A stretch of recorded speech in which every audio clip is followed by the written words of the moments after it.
Saudaraku, hari ini kita akan membahas mengenai hamba yang setia dan hamba yang tidak setia, atau faithful servant dan faithless servant.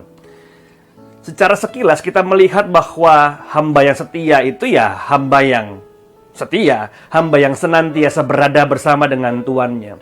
Namun sebetulnya di balik frase hamba yang setia tersimpan dua hal yang sangat penting. Yang pertama, dia bicara mengenai pengakuan, dan yang kedua, dia bicara mengenai pembuktian apa yang dia akui. Setiap kita, setiap orang bahkan bisa mengaku sebagai seorang hamba ketika seseorang merendahkan dirinya di hadapan Sang Tuan. Dan ketika itu terjadi, kita mengatakan bahwa ya, aku akan menjadi hamba-Mu ya Tuhan. Aku siap untuk melakukan apapun juga apa yang Engkau perintahkan kepadaku. Katakanlah dan aku akan lakukanlah. Perintahkanlah dan aku akan kerjakan. Kira-kira demikian. Karena memang hamba pekerjaannya adalah mendengarkan dan kemudian mengerjakan apa yang tuannya katakan, atau yang tuannya perintahkan. Namun demikian, dalam kasus hamba yang setia ada satu hal penting dalam hal soal pengakuan, bahwa seorang hamba hanya bisa mengabdi pada satu tuan. Sehingga hamba yang setia bicara mengenai pengakuan bahwa hanya ada satu tuan yang kita sembah dan kita ikuti. Nah, hal yang kedua, bahwa hamba yang setia juga bicara mengenai pembuktian dalam sebuah rentang waktu tertentu. Bahwa pengakuan sebagai hamba yang setia perlu dibuktikan agar pada saatnya nanti ketika Sang Tuan kembali, atau Sang Tuan melihat, dia mampu mendapati bahwa hamba yang setia itu benar-benar setia. Hamba yang tidak setia atau faithless servant adalah orang-orang yang mampu mengakui namun gagal membuktikan. Mampu mengatakan, ya Tuhan, akulah hamba-Mu. Namun toh pada pembuktiannya dia gagal menunjukkan bahwa dia setia pada apa yang menjadi janji di awal. Nah, pada hari ini, kisah hamba yang setia dan hamba yang tidak setia atau hamba yang jahat dalam Matius 24 ayat yang ke-45 sampai 51 menjadi inspirasi kita. Bagaimana ada saatnya ketika Tuhan Yesus datang dan melihat apakah engkau setia atau tidak. Mengapa ini penting pada saat ini? Karena kita sedang berada dalam waktu tunggu. Ketika Tuhan pada akhirnya akan mengatakan dan melihat, oh ya, engkau setia pada jalan yang aku berikan. Apakah dalam masa-masa ini kita setia terhadap panggilan-panggilan kita? Panggilan untuk mengasihi, panggilan untuk bersahabat dengan yang lain, panggilan untuk tetap berpengharapan terhadap apa yang sudah Tuhan janjikan dan sebagainya. Apakah dalam rentang waktu ini pengakuan kita sebagai hamba itu juga dapat dibuktikan, dinyatakan dalam kesetiaan yang kita pelihara sebagai orang yang percaya? Faithful servant dan faithless servant, perbedaannya sangat tipis, namun toh ternyata bisa menciptakan jarak yang cukup lebar antara satu dengan yang lainnya, antara yang faithful dengan faithless.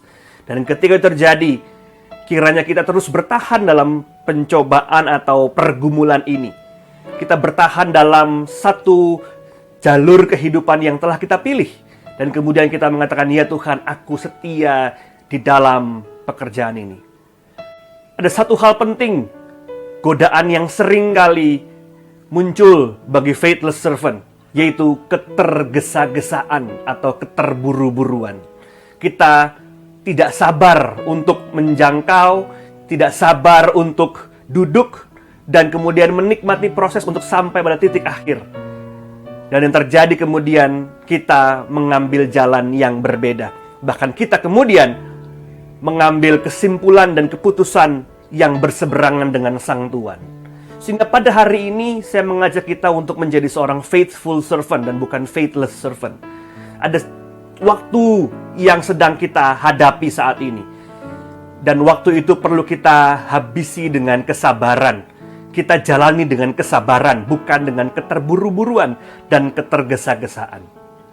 Dan sebagai seorang hamba, ada pekerjaan yang sedang Tuhan nyatakan kepada kita saat ini. Lihatlah, dengarlah, agar kita mampu berjalan bersama dengan Sang Tuan yang memiliki kehidupan itu, yaitu Tuhan Allah sendiri.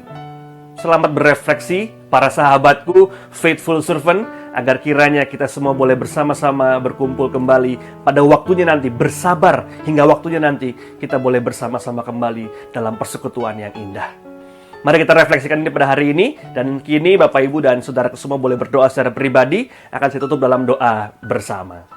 Silahkan.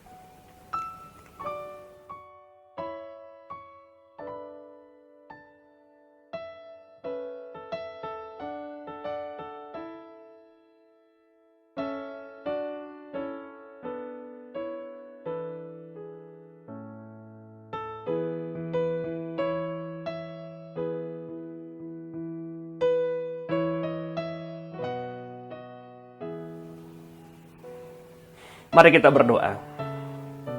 Ya Tuhan, kami mengakui bahwa kami adalah para hamba-Mu. Namun tidak jarang unsur waktu yang menyebabkan adanya keterburu-buruan atau ketergesaan dalam kehidupan kami. Sehingga kami menjadi seorang faithless servant. Biarlah iman kami yang mengakar dengan kokoh ini membuat kami dengan sabar dan tekun menjalani hari-hari kami. Menikmati dan memetik berbagai macam hal-hal pelajaran yang Kau hendak berikan kepada kami.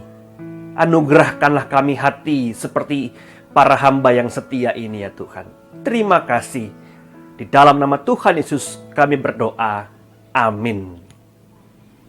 Tuhan memberkati kita semua. Amin.